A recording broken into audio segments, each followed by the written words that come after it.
44AA, that is related to the compulsory maintenance of books of accounts. Sir किसको books of accounts बनानी है, किसको books of accounts नहीं बनानी, तो उसको दो पार्ट में पढ़ते हैं। सबसे पहले जो प्रोफेशनल्स होते हैं, जिसको मैं स्पेसिफाइड प्रोफेशनल बोल सकता हूँ। स्पेसिफाइड प्रोफेशनल में कौन कौन से लोग आते हैं पता है? या तो medical, legal, accountancy, film artist, engineering, technical consultancy, architectural, interior decorator, company secretary, या फिर और भी कोई प्रोफेशनल नोटिफाई होता है, दैट इज कॉल्ड प्रोफेशनल। तो एक चीज समझना, प्रोफेशनल के केस में क्या होता है कि लास्ट के 3 इयर्स का, लास्ट के 3 इयर्स, इस करंट ईयर को छोड़ दो, लास्ट के 3 इयर्स का, ऑल 3 इयर्स का, मींस तीनों साल का ग्रॉस रिसिट अगर 1,50,000 से ज्यादा है, लास्ट के 3 इयर्स का, ऑल 3 इयर्स का ग्रॉस रिसिट जो है वो 1,50,000 से ज्यादा है, 1,50,000 से ज्यादा है, तो उस केस में इस साल उस प्रोफेशनल को स्पेसिफाइड बुक बनानी पड़ेगी।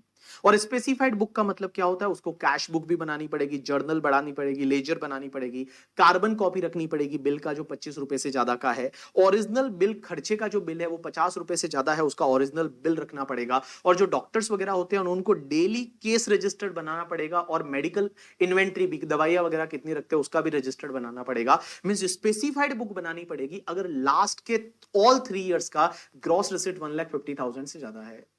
लेकिन अगर मान लो आपका पहले ही साल नया प्रोफेशन है, पहला ही साल है, नया प्रोफेशन है, पहले ही साल आपको लग रहा है कि अपना तो 1,50,000 को क्रॉस कर ही जाएगा फर्स्ट ईयर, तो पहले साल से ही आप स्पेसिफाइड बुक बना दीजिए। लेकिन मान लो आपके लास्ट के 3 इयर्स का 1,50,000 से ज्यादा नहीं है ग्रॉस रिसिट, तो आपको नॉर्मल बुक बनानी पड़ेगी। मींस कोई भी ऐसा एक रजिस्टर्ड वगैरह बना दो जिससे कि assessing officer, income tax officer है, वो आपका असेसमेंट कंप्लीट कर पाए। यू गॉट माय पॉइंट और नॉट? यस। अब एक बात, पहली चीज बुक बनानी है, दूसरी बनाने की जरूरत नहीं। देखो इसमें प्रोफेशन में तो क्या था, स्पेसिफाइड बुक और एनी बुक। यहां पे क्या है, या तो बुक बनानी है एनी बुक, या बुक बनाने की जरूरत नहीं। बुक कब बनानी है और कब नहीं बनानी, तो समझने की कोशिश करना।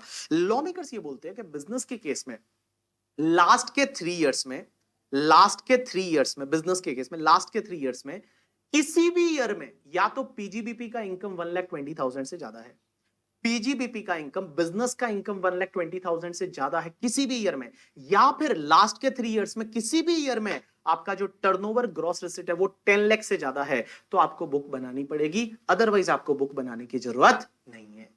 देखो वहां पे मैं ऑल 3 इयर्स की बात कर रहा था प्रोफेशन के केस में, यहां पे मैं एनी की बात कर रहा हूं कि लास्ट के 3 साल में किसी भी साल में या तो पीजीबीपी का इनकम 1,20,000 से ज्यादा है, या फिर आपका ग्रॉस रिसिट टर्नओवर 10 लाख से ज्यादा है। लेकिन इंडिविजुअल एचयूएफ के केस में ये 1,20,000 का लिमिट है वो 2,50,000 हो जाएगा, और आपका जो टर्नओवर का लिमिट 10 लाख है वो 25 लाख हो जाएगा। इससे ज्यादा किसी भी साल में हो गया तो आपको बुक बनानी है, जिससे कि असेसिंग ऑफिसर आपका असेसमेंट कंप्लीट कर ले, अदरवाइज आपको बुक बनाने की जरूरत नहीं है। अगर आप इस सेक्शन को कंप्लाई नहीं करते हैं तो उस केस में आपको 25,000 रुपए का पेनल्टी लगेगा, ऐसा सेक्शन 271A बोलती है।